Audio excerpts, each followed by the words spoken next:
Selamat malam. Kita kembali review dari pergerakan gold selama 2 minggu setelah dia mantul dari support 1803. Oke.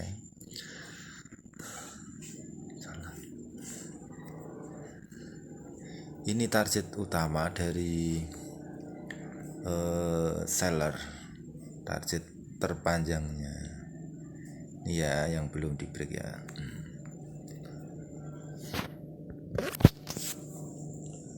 Ini support yang pertama ada di 1670-an, kemudian 1635 dan 1625, 1560. Nah, ini menjadi support pada saat dia dikunjungi. Buyer masuk karena ada pendukung di pasar seperti itu. Nah, support ini harus break jika harga tidak ingin lebih tinggi. Kalau ini tidak bisa break, maka harga siap untuk naik lebih tinggi. Kalau ini break, maka harga akan dalam kisaran resisten dan supportnya. Ini support terjauhnya di sini. Nah, ada seller ini dikoreksi ini seller ini dikoreksi ekor ini. Oke. Jadi kemungkinan jatuh sampai di sini itu sudah sangat tipis sekali. Seperti itu. Jadi kita akan berhadapan dengan maksimal support 1560. Oke, ini yang belum bisa di break ya. Oke. Kita review dari weekly.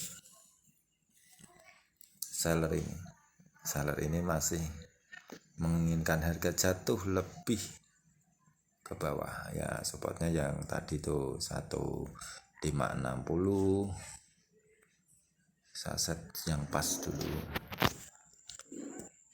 terus 1625. Ini yang lihat dari monthly tadi. Nah, ini ada seller yang menginginkan harga jatuh.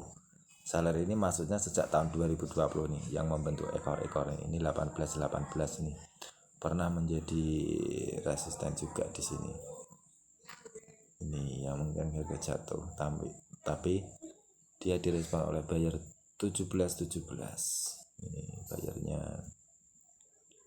Kemudian closing ini kemarin sudah dijelaskan gagal break 1803. Kita set lagi 1803. Harus jeli ya.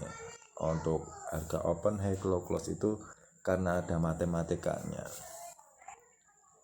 Matematikanya adalah posisi buyer dimulai dari mana, ditekan seller sampai mana. Nah, ini buyer. Oke. Dah buyer. Ini seller. Dam. Nah, closingnya gagal break. Nah, kalau untuk melanjutkan sisi dari bearish, konfirmasinya adalah break support atau retest resistance. Nah, ini sudah di retest resistennya. Ini kan, ini posisi seller kan, sampai bisa lihat sendiri. Nah, ini seller. Kalau ini sangat kecil, tapi ada sellernya dari high ke low candle berikutnya ini di 1865. Itu dilihat dari sisi weekly 1865.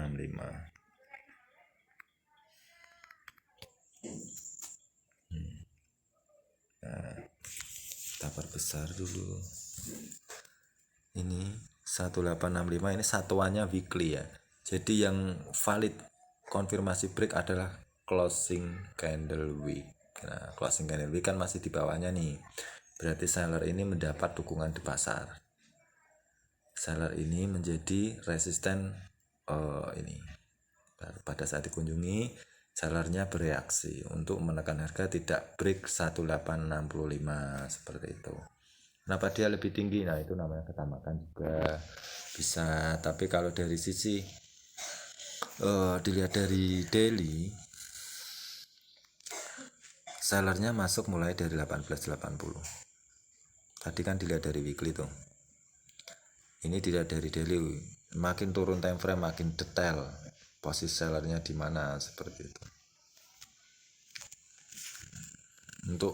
Untuk menyederhanakan naik time frame, tapi untuk melihat detailnya posisinya di harga berapa saja, turunkan time frame. Nah, ini 1880. Oke. Selama closing daily tidak di 1880 break, maka opsi sell akan menjadi lebih baik karena kita posisi sell di resisten. Posisi sell didukung oleh posisi lama. Ini yang namanya follower trend. Ini mengikuti posisi ini, namanya follower trend, begitu ya. Nah, targetnya dari seller ini tuh menginginkan apa? Dia seller, harga masih naik. Ini terfloating ini. Sampai bisa lihat floating di pasar. Jadi jangan menertawakan yang ada di media sosial, yang di pasar jauh lebih besar. Seperti itu. Ini posisi bayarnya. Nah,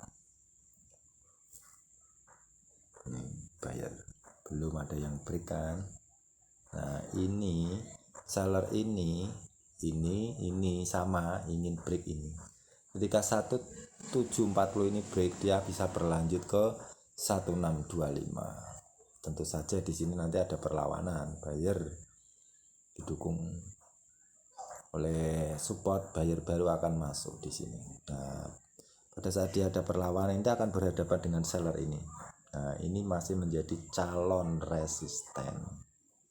Seperti itu. Jadi yang menjadi resisten apa saja itu sudah ada calon-calonnya, sudah kelihatan kan. Posisi-posisi di pasar itu bisa lihat dari candlestick yang mau dipengaruhi oleh news, NFP atau apapun yang kemarin, tetap closing weekly-nya akan diadu dengan resistennya, seperti itu. Jadi jangan pernah grogi atau cemas dengan news selama kita OP-nya masih lotnya aman, ya kita masih tenang karena ada posisi di pasar yang mendukung posisi kita, misalnya posisinya sell loh, seperti itu. Nah, ini kan time frame-nya daily. Ini akan mendapat perlawanan dari buyer ini juga. Buyer. Ini buyer. Nah, ini didukung oleh sini. Ini akan seller di sini juga nih. Dia juga menginginkan break dari ini, posisi-posisi seller ini.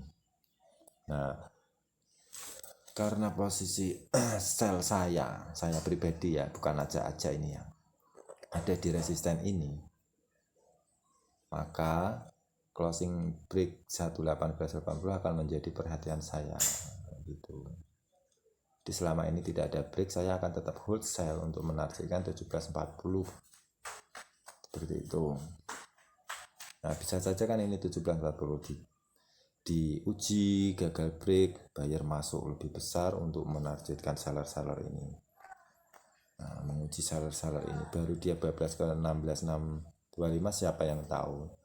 Cuma kita hanya melihat dari posisi-posisi mereka itu di mana saja, seperti itu.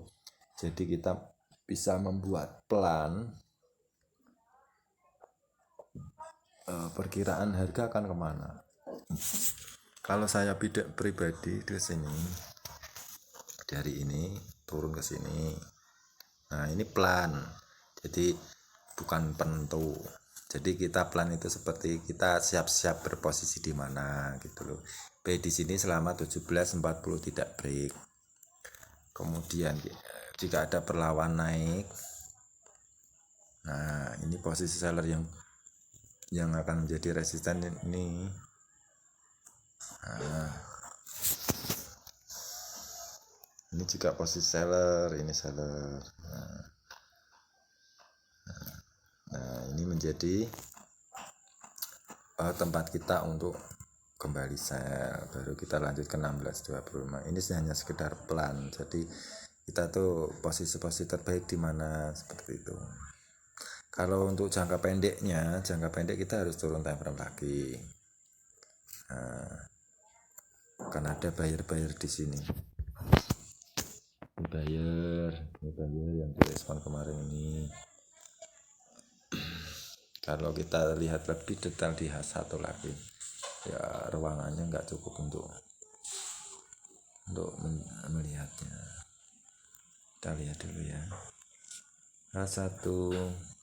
Nah, ini ada posisi buyer kan di sini. Nah, buyer. Ini direspon buyernya. Ini direspon. Seperti itu. Gila 18.30 ya. Kan ini gagal break nih ceritanya di 18.65. Nanti akan mendapat perlawanan di 18.15. Ini buyer juga. Nah, buyer. Nah, di sini nanti akan mendapatkan perlawanan. Nah, ini menjadi calon resisten, posisi seller baru. Ini seller seperti itu. Oke, udah paham ya. Untuk jangka pendek, jangka panjang semua telah dijelaskan. Jangka pendek 18.15 ini akan dapat perlawanan dari buyer. Ini seller. Jadi bisa saja dari sini mantul naik lagi, baru jatuh lagi, seperti itu kan. Cuma pilihannya di masing-masing. Kalau saya pribadi di jangka panjang, jangka menengah. Jadi opsinya OP sell secukupnya lotnya, agar kita tidak sampai kehabisan di akun kita, seperti itu. Ini sekalian yang kemarin nanya tentang bagaimana scalpingan, sebenarnya sama sih, cuma untuk wave seperti ini kan ini banyak nih posisinya nih, sellernya nih, ini harus disederhanakan naik time frame. Maka kita tidak bisa hanya mengandalkan M15 atau H1 H4, enggak, kita harus melihat dari sisi banyaknya candlenya untuk menyederhanakan antara satu ekor dilawan satu body, seperti itu.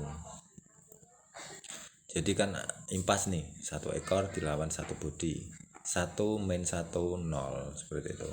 Konfirmasi satu main berapa atau plus berapa, break atau gagal break, seperti itu, dilihat dari satu ekor dilawan satu body, seperti itu. Oke, terima kasih. Pertanyaan bisa dimasukkan ke dalam komentar, silakan. Hey guys, udah pada subscribe belum? Kalau belum, buruan subscribe ya. Di sini. Jangan lupa tinggalin komen, like, atau share videonya ke teman-teman kamu. Dah.